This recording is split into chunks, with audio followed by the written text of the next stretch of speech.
Opo. Tapos yung paniningil po niya na 150 pesos kada tao, ang sunod na tanong, asan yung ano mo, prangkisa mo? Natoda ka. Dito lang kami po. Saka, Malibay. boss, pag sinabing Kasi cross, traffic po sa pag, Santo Niño. teka, makinig ka muna para hindi ka nagkakamali. Pag sinabing tawid, tawagan niya. Denise, papuntahin dito. Kuya, tawagan mo si Kagawad, papuntahin mo. Ngayon na.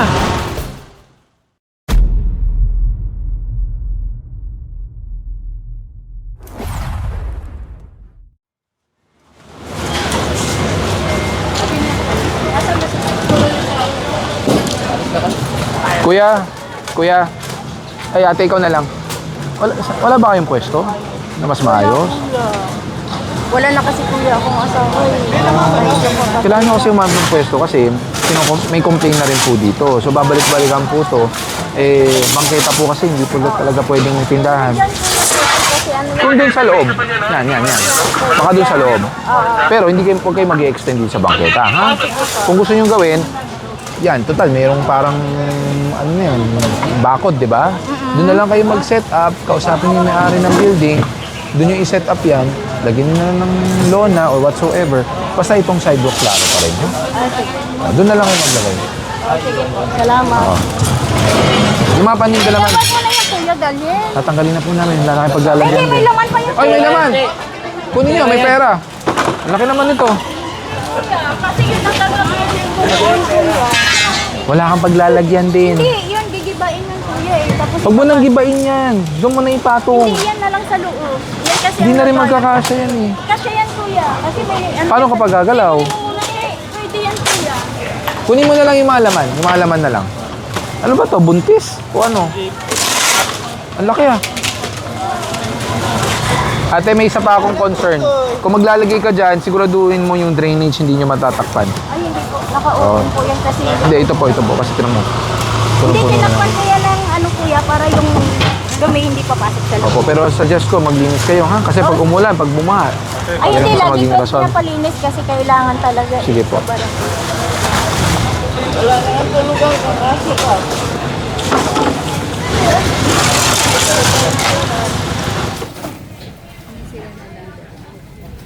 Ito na, 5 pulot na lang. Para walang kalat.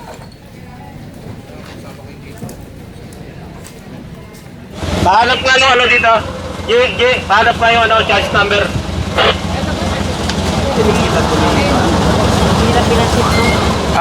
Pahing nga isang flatbed. O kaya lifter, isang pa nga itong motor na to. Papa-anda rin sa linggo eh. Kaso boss, na-tow yung ibang sasakyan. Hindi natin pwedeng iwan dito. Marereklamo po tayo. Pwede mamaya, sir, na ipag mamaya ito ipapahanap. Hindi, kailangan nga maalis na ngayon. Kasi yung mga ibang sasakyan, na-tow na. May iwan yung sayo. Kasi mamaya hapon ito ko ito. Hindi po pwede mamayang hapon, sir. Kailangan ngayon nga po. Ano po na magahilan, sir? Kung Magahilan ko ito. Palipat. mapapaandar niyo ba yan? Hindi na kasi, papalitan po isa. Kaya nga po, so maandar po ba o hindi? Stalled na po yan, kung ganun. Isang flatbed nga, yung flatbed na may karga, na may driver. Series nyo lang na may driver, kunin nyo na itong accord.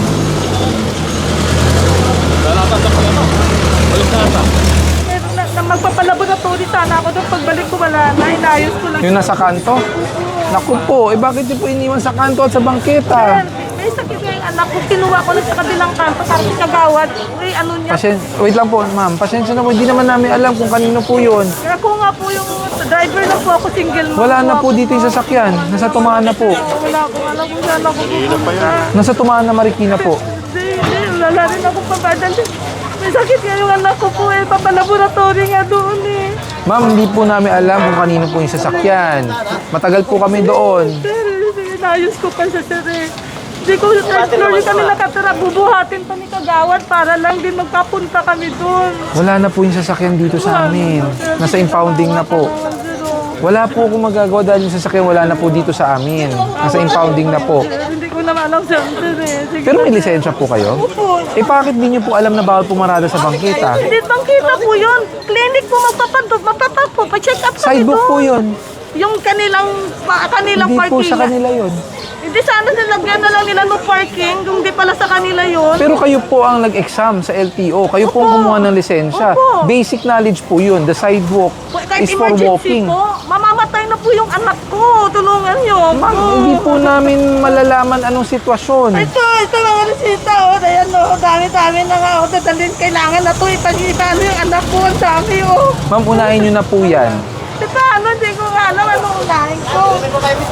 Kung ano po ang priority, unahin nyo po yung anak nyo, mag-book po kayo. Kasi hindi ko na po maibabalik yung kotse. Wala na po dito sa amin. Hindi ko nga po alam. Ano gagawin ko eh? Unahin nyo po, mas priority po yung bata. Paano yung sasakyan? Saka nyo na po kunin mamaya sa Tumana po. Tumana Marikina po. Hindi ko nga alam yung saan pumunta eh. Pwede nyo po i-waste po yun. Meron po sa app nyo rin po yun. Kailangan ako ba? Unahin nyo na po yun, ha? Unahin nyo na po yun. Mas importante po yung bata.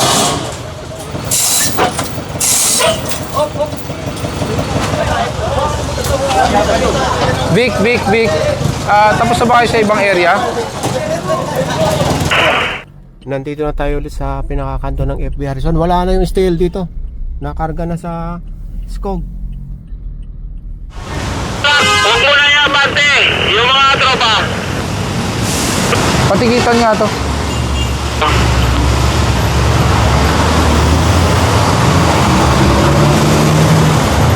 Nasa hill po yata tayo ulit. At going south. Dapat hanggang dito lang po yan.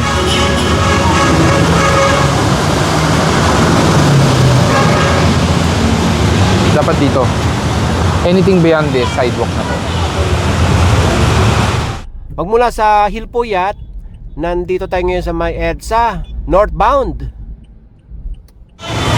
Walang sakayan po. Andun po ang sakayan sa harap. Andun po sa harap ang sakayan. Ha? Doon po ako pupunta. Opo, pero hindi po kayo makakasakay po dito, ha? Wala pong sakayan eh. Nandito pa rin tayo sa may EDSA, going north. At yung pinaka-intersection na yan, tinatawag na Pasay Rotonda. Ayan. So ito, mayroong mga natikitan dito mga jeepneys na naabutan kanina. Yung katulad nun. Kasi dito lahat nagsasakay at dito rin lahat yung mga pasahero nag-aabang. Andoon nyo, malapit lang yung sakayan at babaan. Malapit lang dito.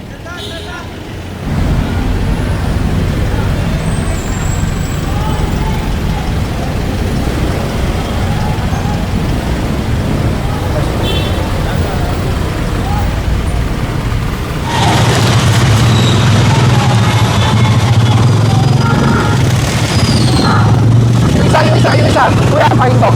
Pakitabi nyo po. Pakitabi po. Pakitabi po. Pati yung isa. Kuya, bawal po kayo dito sa EDSA. Pera po ng lisensya po. Ano po ako ni Mario Montalba? May bigam po. Sino po? Pera po ng lisensya. Pera po ng lisensya. Pinsan po kayo. Opo, pasensya na rin po. Bawal po kayo dito. Ano po ako ni Mario Montalba? Opo. Ano ba may lisensya po ako? Ha? Sino maninikat sa inyo? Opo. Ano yung sa dialysis lang to service ko eh? Pag sinabi natin sa kanya kung anong violation mo, sa tingin mo, sasabihin niya pagbigyan kita. Hindi naman po. Oh, yun. Ngayon, alam niyo yung Matagal na pong bawal kasi yan. Expired ORCR, pera po ng ORCR nyo.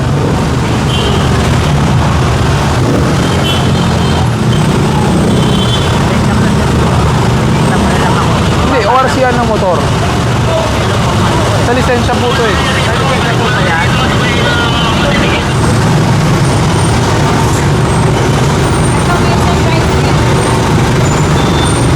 Para nyo. Expired. Impoundable to. Nice. Excuse lang po matanong lang po. Magkano po bang bayad nyo sa pagpahatid sa inyo? 150 pesos kada isang tao. Dalawa kayo, 150 na po. 150. Saan po kayo sumakay? Sa? Pasay General. Saan po kayo atin? Alam niyo po ba na yung sinasakyan yung tricycle, expired po ang rehistro? Pangalawa, alam naman po ng driver na bawal po kayo dumaan sa EDSA dahil meron pong tricycle ban po dito. Opo. Tapos yung paniningil po niya na 150 pesos kada tao, ang sunod na tanong, asan yung ano mo, prangkisa mo? Natoda ka. So wala rin. So ibig sabihin, wala pong prangkisa to, hindi po toda yung sinakyan nyo. Lumalabas, kolorum po to. Wala po kasi siyang tamang prangkisa, hindi po siya toda. So yung binayad niyo pong 150 pesos, eh hindi po nakaregulate. Maaaring hindi po naman ganun kamahal ang sinilan dapat. Opo, pasensya na po ha. Madedelay na po kayo ng konti. Kuya, sa technical impounding po namin kayo, babaklasan po namin kayo ng plaka. Dahil kolorum po ang labas nyo. Wala kang prangkisa, naniningil ka ng 150. Ha? Naniningil po kayo na walang... Babaklasan po namin kayo ng plaka, i-impound po namin dahil may sakay po kayo. Nasa inyo kung paano nyo i-claim yung plaka. Hello po. Ha? Tawagan mo. Sige, tawagan mo. Sige, tawagan mo siya kung gusto mo. Walang... Ay, tigitan nyo na lang po ako. May ticket ka, pero ite-technical impounding po namin kayo kasi may sakay ka. Kung tutusin, pwede ko po i-impound to. Ano po, maawa naman po kayo.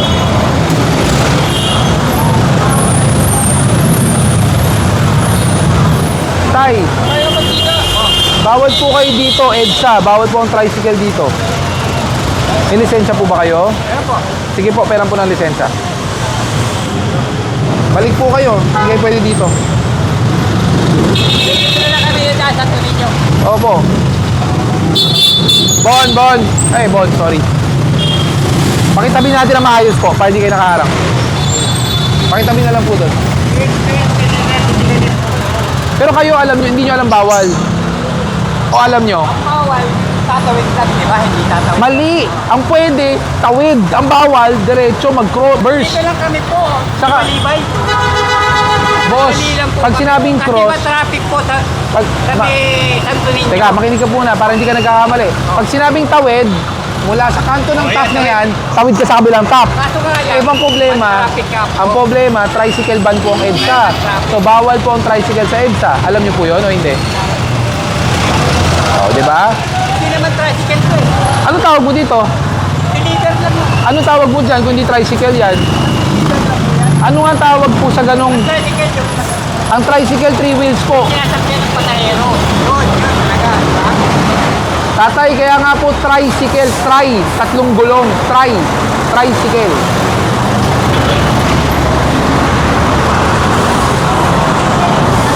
Dapat kasi warning muna kayo kung halimbawa. May lisensya ka, di ba? Kayo, di ba? So, warning. Uy, may operation. Huwag kayo dumaan. Hindi na kami nadaan dito. Pag wala kami, daan ka. Hindi ah. Dito. Matagal ng bawal to. Matagal ng bawal. Matagal ng bawal dito. Tawagan mo. Sino gusto mo tawagan? Sige, bilis. Hintayin ko. Sino? Tawagan niya. Bilis, papuntahin dito. Kuya, tawagan mo si Kagawad. Papuntahin mo. Ngayon na. Tawagan mo. Hintayin ko. Mamaya mo na ibigay. Hintayin natin. Tatawag daw. Papuntahin si Kagawad eh. Sige, tawagan mo. Okay lang. Baka sabihin ni Kagawad, allowed sila dito. Mabait na lang. Hindi, para gusto ko malaman sasabihin ni Kagawad eh. Nagkikinig ka? Sino Kagawad ba? Patingin nga. Patay. Patay ka po. Ah, tatay mo ang Kagawad.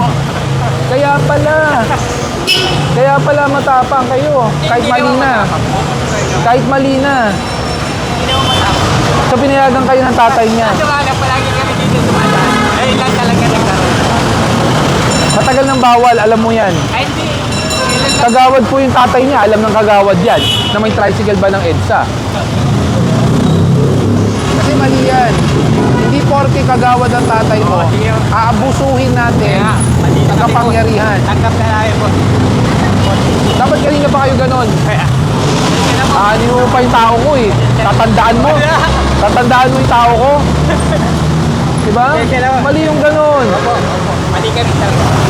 Oh, hindi pwedeng ganun. Ilalagay mo sa alangan yung tatay mo. Pag ginawan po ng report at sasabihin namin, ginagamit mo. Pumasok na kayo doon. Ngayon na. Kailan pa tong helmet mo? Ilang taon na? Sa kalahati. Sumimplang ka na siguro? Nahulog lang? Nahulog. Basag na. May nakikita ka pa ba? Kung binabato? Wala na. Kawawa nga yung lock mo. Naglalak pa ba to? Ako, nagalak pa naman po. Maagat pa naman. Makagat pa. Kaso mukhang matatanggal na rin. Oo. Taga saan ka? Pasig po. Pasig. So dito ka umiikot kung saan man, no? Ayaw na, kaya pala eh. May violation ka. Pahinga akong bagong helmet. Ray, pahinga akong bagong helmet.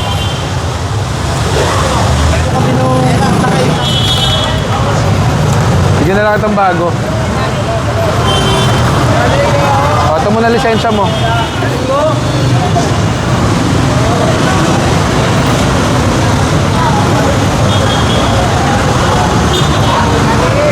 Ayaw mo pa bukas? Ayaw ata, ayaw. Bakit kami pinapanood yun eh? Oh. Dual visor.